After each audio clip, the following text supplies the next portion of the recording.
Cricket ಜಗತ್ತಿನ interesting ಸುದ್ದಿಗಳನ್ನು quick ಆಗಿ ಹೇಳ್ತೇನೆ ಕ್ರಿಕೆಟ್ ರೌಂಡ್ ಅಪ್ ನಲ್ಲಿ. ನಾನು ಶಾಂತ. ನೀವು ಸುದ್ದಿಯಾನದ ಸಬ್ಸ್ಕ್ರೈಬರ್ ಆಗೋದಕ್ಕೆ ಮರಿಬೇಡಿ. Team India spinner Yuzvendra Chahal county cricket championship ನಲ್ಲಿ ತಮ್ಮ ಸ್ಪಿನ್ ಮೋಡಿಯನ್ನ ಮುಂದುವರಿಸಿದ್ದಾರೆ. ಇತ್ತೀಚೆಗಷ್ಟೇ ಒನ್ ಡೇ ಕಪ್ ಟೂರ್ನಿಯಲ್ಲಿ ಗಮನ ಸೆಳೆದಿದ್ದ ಲೆಗ್ ಸ್ಪಿನ್ನರ್ ಇದೀಗ ರೆಡ್ ಬಾಲ್ ಕ್ರಿಕೆಟ್ ನಲ್ಲೂ ಕೂಡ ಪ್ರಾಬಲ್ಯ ಮೆರೆದಿದ್ದಾರೆ. ಡರ್ಬಿಶೈರ್ ಕೌಂಟಿ ಕ್ರಿಕೆಟ್ ಕ್ಲಬ್ ವಿರುದ್ಧದ ಪಂದ್ಯದಲ್ಲಿ north Hampton county cricket club ಪರ 5 ವಿಕೆಟ್ ಪಡೆದಿದ್ದು ಬಿಸಿಸಿಐ ಸೆಲೆಕ್ಟರ್ಸ್ಗೆ ದಿಟ್ಟ ಸಂದೇಶ ರವಾನಿಸಿದ್ದಾರೆ. ಅಂತೂ ಇಂತೂ ಟೀಮ್ ಇಂಡಿಯಾದ ಡೋರ್ ಸರ್ಫರಾಜ್ ಖಾನ್ಗೆ ಓಪನ್ ಆಗಿದೆ.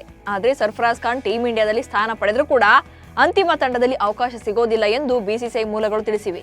ಜೊತೆಗೆ ಸರ್ಫರಾಜ್ ಖಾನ್ ಅವರನ್ನ ಬ್ಯಾಕಪ್ ಬ್ಯಾಟ್ಸ್ಮನ್ ಆಗಿ ಸೆಲೆಕ್ಟ್ ಮಾಡಿರೋದಾಗಿ ಕೂಡ ಬಿಸಿಸಿಐ ತಿಳಿಸಿದೆ. ಹೀಗಾಗಿ ಅಗತ್ಯ ಬಿದ್ದರೆ ಮಾತ್ರ ಸರ್ಫರಾಜ್ ಟೀಮ್ ಇಂಡಿಯಾ ಪ್ಲೇಯಿಂಗ್ 11 ನಲ್ಲಿ ಕಾಣಿಸಿಕೊಳ್ಳಲಿದ್ದಾರೆ. ಅದೆಷ್ಟೋ ಸಮಯಗಳಿಂದ ಟೀಮ್ ಇಂಡಿಯಾಕ್ಕೆ ಎಂಟ್ರಿ ಕೊಡೋಕೆ ಕಾಯ್ತಾ ಇದ್ದ ಸರ್ಫರಾಜ್ ತಮಗೆ ಸಿಕ್ಕ ಅವಕಾಶಗಳನ್ನ ಉತ್ತಮವಾಗಿ ಬಳಸಿಕೊಂಡಿದ್ದಾರೆ. ಹೀಗಾಗಿಯೇ ಬಿಸಿಸಿಐ ಕೂಡ ಸರ್ಫರಾಜ್ ಖಾನ್ಗೆ ಈಗ ದುಲೀಪ್ ಟ್ರೋಫಿಯಲ್ಲಿ ಪಾಲ್ಗೊಳ್ಳುವಂತೆ ತಿಳಿಸಿದೆ.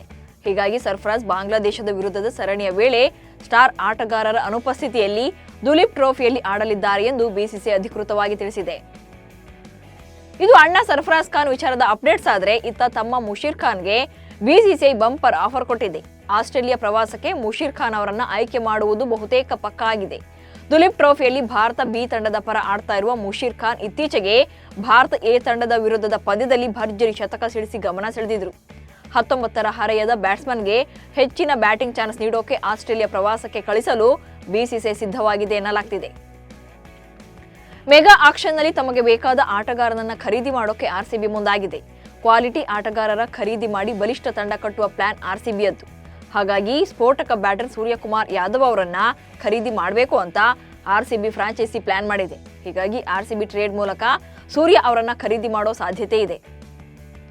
ಕೆರಿಬಿಯನ್ ಪ್ರೀಮಿಯರ್ ಲೀಗ್ನ 12ನೇ ಪಂದ್ಯದಲ್ಲಿ ಕೀರನ್ ಪೊಲಾರ್ಡ್ ಸ್ಫೋಟಕ ಅರ್ಧಶತಕ ಸಿಡಿಸಿ ಮಿಂಚಿದ್ದಾರೆ.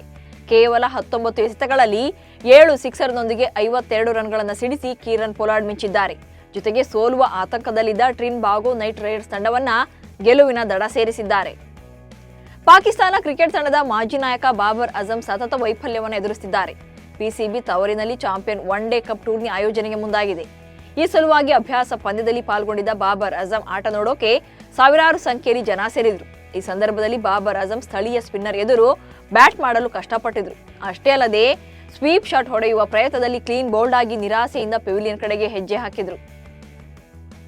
ಭಾರತದ ಗ್ರೇಟರ್ ನೋಯ್ಡಾ ಕಾಂಪ್ಲೆಕ್ಸ್ ಸ್ಟೇಡಿಯಂನಲ್ಲಿ ಶುರುವಾಗಬೇಕಿದ್ದ ಅಫ್ಘಾನಿಸ್ತಾನ ಮತ್ತು ನ್ಯೂಜಿಲೆಂಡ್ ನಡುವಿನ ಟೆಸ್ಟ್ ಪಂದ್ಯ 2ನೇ ದಿನದಾಟದಲ್ಲೂ ಕೂಡ ಆರಂಭ ಆಗಿಲ್ಲ. ಮೊದಲನೇ ದಿನ ಮಳೆಗೆ ಆಹುತಿಯಾದ್ರೆ 2ನೇ ದಿನವೂ ಕೂಡ ಒದ್ದೆ ಮೈದಾನದ ಕಾರಣದಿಂದಾಗಿ ಪಂದ್ಯವನ್ನ ನಡೆಸೋಕೆ ಸಾಧ್ಯವಾಗಿಲ್ಲ.